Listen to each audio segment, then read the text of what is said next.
What's up guys, welcome back to Let's Play Ratchet and Clank HD. So before we leave Poketaro for the last time here, there's a little side area over here I wanted to explore to get that last gold bolt. I wanted to wait until we came back here because I knew we would be backtracking here anyway, and I wanted to demonstrate the Hydro Pack in this area a little bit, so I did just there, I suppose, even though it was very brief. There's also a lot of exploding crates you can get by diving underwater here.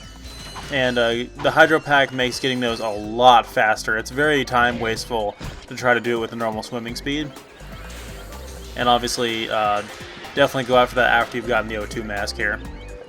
So this is an entire other little side route of the level that basically just leads to a gold bolt, and it's pretty nice because we have some more Cytopus we fight here, so there's a little bit more challenging enemies.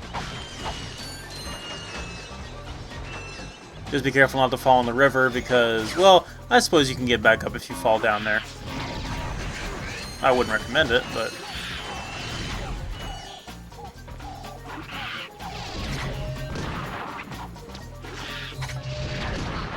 yeah, the Mind Glove combo still works really well.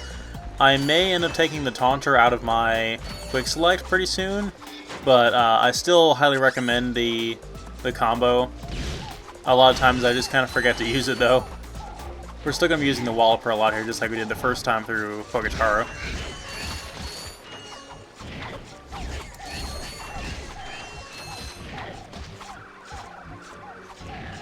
A lot of guys up here, I might want to be careful here. Oh, still got hit. I tried.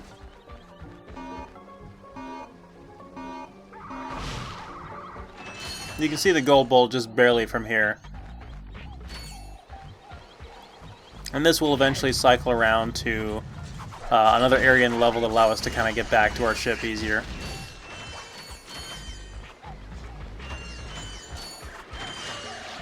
It's not technically required to have the O2 mask or the Hydro Pack to go through this area. I just recommend it because, like I said, I had to go to Hoven in order to be able to do 100% of everything on this planet anyway. So I might as well, you know... Huh, I still have those amoeboids sucked up from the sewer area there. Let's get all these guys to come over to the edge here. Try to suck them up as best we can. Or just use the Mind Glove and blow them all up in a big cluster. There we go. That was like 5 or 6 in one mine. The damage on that thing is amazing. Love the Mind Glove. It's definitely one of the best weapons in the game. Now, I really don't want to die here as carelessly as I've been taking damage. Last but not least, we have to have the swing shot to get up to the platform that has the gold bolt on it.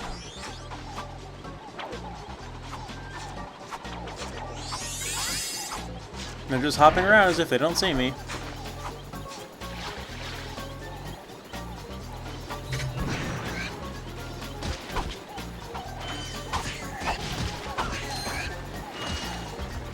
Okay, so now that all that's taken care of, that's 100% of everything I want to do in Poketaro. So let's go ahead and go back to our ship and get out of here. We have a new planet to go to. Well, it's technically not a planet. That's no moon. It's a space station, and this is actually true here. You can tell there's a very different sound effect that the thruster pack makes. Well, it's slightly different, I suppose, depending on if your camera's underwater or not.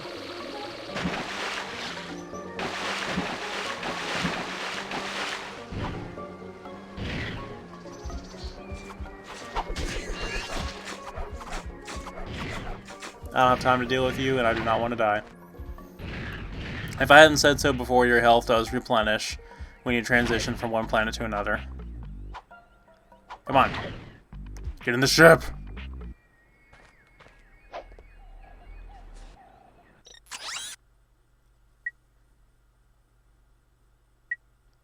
Alright, so we're going to the Gemlik Base. It's orbiting planet Altanis, which we'll be going to eventually. That's the planet that we make sure that we're done with everything here first. I'm just double checking. Okay, yeah, we're fine. Altanis is the planet that Drek was attacking in that info bot there, so apparently he's got some nasty plans for us. It is time to begin your new assignment. Ah, a photo op by your shiny new shuttle. Terrific idea. Oh, you really are an idiot. What? You are to take that shuttle to the moon base and ambush those two miscreants when they arrive. Oh, yes. Who are they again? Those two! Oh, of course. There is just one problem. I'm, Too washed up for ground combat? True. That is why I will be loaning you my starfighter. You can still fly, can't you? It's settled then. You will acquire the starfighter once you get to the moon. Screw this up, and the endorsement deal is off! But that would ruin me. You wouldn't. Try me.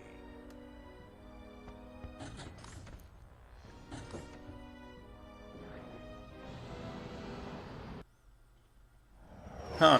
Looks like Drek has a pretty impressive Starfleet. I wouldn't want to mess with that. And when I first played the game, I thought that Drek's personal starfighter he was referring to was the same shuttle that Quark was getting in just there, which would have been very underwhelming. But it's definitely not. We'll see that soon enough. Must have missed him. Who knows where Quark is now? If we're gonna catch those two, we need a faster ship. Perhaps this space station will supply the ship we need. Well, we're here. Let's go check it out. Alright, so we're at the Gemlik Base, which is actually one of my favorite levels in the game.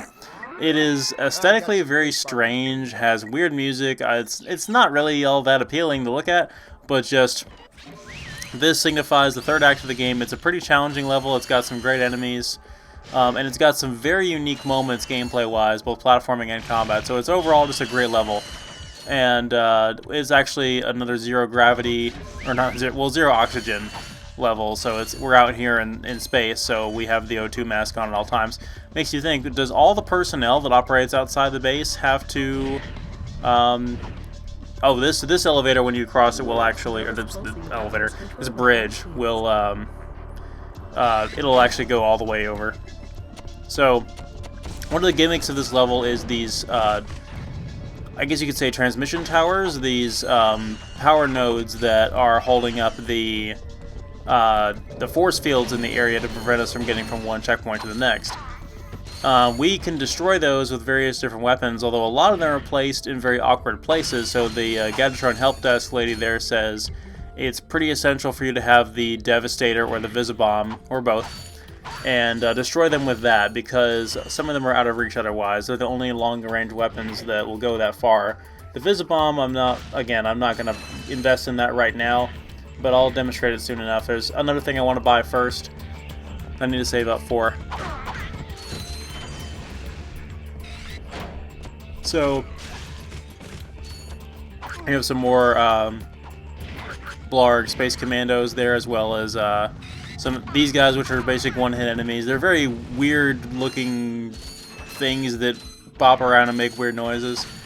Not terribly threatening, but they come in large numbers. So, as you can see, there's another force field here, so we got to destroy that tower. So, how am I going to do that? Probably with the Devastator, which is very wasteful for ammo, I know. I was able to destroy that first one there with the blaster because it's right next to me. I think if you actually go to the top of the stairs before you engage with that one, you can actually destroy it with your wrench just by doing a Comet Strike in first person. So this Blarg soldier over here has a mounted gun, and he is protected by a shield in front of the mounted gun. So if he cannot be attacked from the front, we actually have to go around the back of him here, which is pretty easy because a terrible design of the gun means it can't be moved up or down. It only moves left to right on this stupid little track here. And see, now he's helpless. Now he can't do anything. But if we walk in front of his vision cone, he'll try to shoot at us even though he can't hit us from back here. So this is just laughably dumb. We can just kill him effortlessly from behind. He takes one hit regardless from anything, so...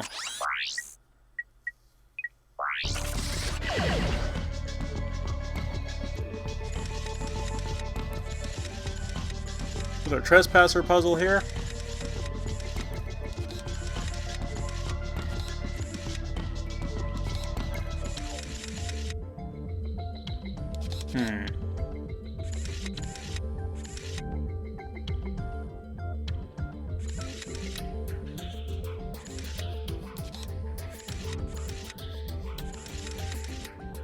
There we go. Another one of these guys over here. If I long jump over to the stairs here, I'll be fine. I won't be hit by him at all. I got both those guys with one common strike.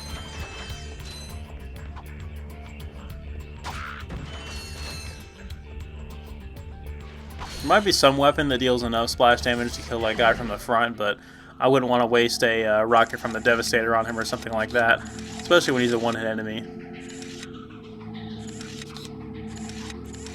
Yeah, all of these doors are blocked with the Trespasser. Easy enough. Now this one is actually kind of tricky because we have to go long jump over here to the left, and there's going to be a bunch of Blarg Space Commandos down here which are going to try to destroy these boxes, and we can't jump too high or else we'll be hit by the turret. So I'm going to try to take them out with the Mind Glove here. I don't think their little blasters that hit the ground like that with the heat waves can destroy the mines, but we managed to take them out either way. And again, we're just able to go around this guy with no problem. He's completely helpless. You would think he would just get off the turret and try to attack us, but it's giving the game too much credit. I'm kidding. I mean, the game has great enemies, but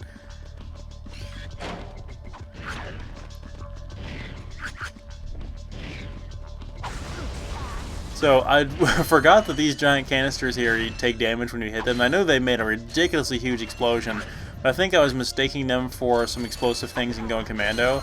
That if you attack them you don't take damage. You absolutely take damage when you hit these things. But they have a ridiculously huge radius, and they'll chain all the other ones around them. So we're definitely going to be using that to our advantage at certain points, but be careful which ones you break when you first enter an area because they can be used as platforms to reach higher elevation. So you don't want to do that. So we have an enemy starfighter as an enemy right here. This is actually the exact same ship that we pilot whenever we do a space battle in this game. And it takes 2 shots with the Devastator? Sure. Okay, it's a lot weaker than what we were able to use, but it does fire rockets at us. They have a ridiculous homing capability. This thing gives us a ton of bolts too. They also deal a ton of damage, and it has a huge splash damage, like even more so than the these are definitely more dangerous than the Blarg saucer things on Orkson, which were I would say the things that we were fighting as that starfighter, the things that I thought were previously more dangerous. Yeah, airborne vehicles in this game are some of the toughest, but we don't fight a whole lot of them, and thankfully the Devastator can deal with them really quickly. And if there wasn't anything else for the Devastator to home in on, it naturally just homed in on the ships. That guy managed to kill himself and destroy everything around me, but not me. So I know there's certain sections of this level. Well, actually, I take it back. There's nowhere in this level where there is any oxygen. So I'm like, how is this actually a convenient working environment for anyone? This is not a really functioning space station in this kind of sci-fi if it doesn't have oxygen, right? I mean, come on.